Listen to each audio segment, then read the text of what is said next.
The morning of the funeral was drenched in gray clouds, as if the heavens themselves mourned with Denise. She arrived at the church early, her plain black dress clinging to her frame in the damp air, her face pale from sleepless nights. The grand gates were adorned with ribbons and wreaths, and dignitaries filed in, dressed in elegant mourning clothes. Denise clutched her Bible close, her steps small but steady as she walked toward the entrance. Just as she reached for the doors, 2 guards stepped forward, blocking her path. "Orders from Madame Marilyn," one said flatly. Denise's voice broke. "Please, let me in. He was my father. Just let me sit in the back." The guards shook their heads. "We can't allow that." Her hands trembled as she tried again, her eyes pleading. "Just one moment, please." But a sharp voice cut through the crowd. Marilyn appeared, her black veil flowing, her lips twisted in disdain. "Did I not warn you? A bastard child has no right to mourn here. Leave before you shame his name." The onlookers shifted uneasily, some whispering in pity, others pretending not to see. Denise's throat tightened as she stepped back, her heart shattering with every word. "Papa!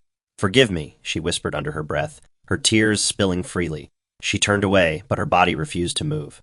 She could hear the hymns starting inside, the choir's voices rising in sorrowful beauty. Every note felt like a knife, reminding her that she was locked outside, unworthy in the eyes of those who held power. She sank to her knees, the wet ground soaking her dress, her Bible falling beside her. "God, why won't they let me in? He was mine too," she sobbed. Her cries blended with the rain that began to fall, soft at first and then heavy, as though the sky wept with her. The downpour turned the churchyard into a blur of umbrellas and hurrying footsteps. Denise remained kneeling on the wet ground, her hair plastered to her face, her body trembling. Her cries were muffled by the rain, yet those passing by could hear her broken whispers. "Papa, I only wanted to say goodbye." Some mourners glanced at her with pity, but no one dared to intervene. Marilyn's authority was too strong, her reputation too fierce.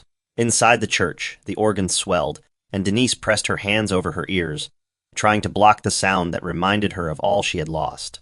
Every hymn sung inside felt like another door slammed against her heart. She raised her face to the sky, the raindrops mingling with her tears, and shouted softly into the storm, "You said I belonged, Papa. Why won't they let me in?"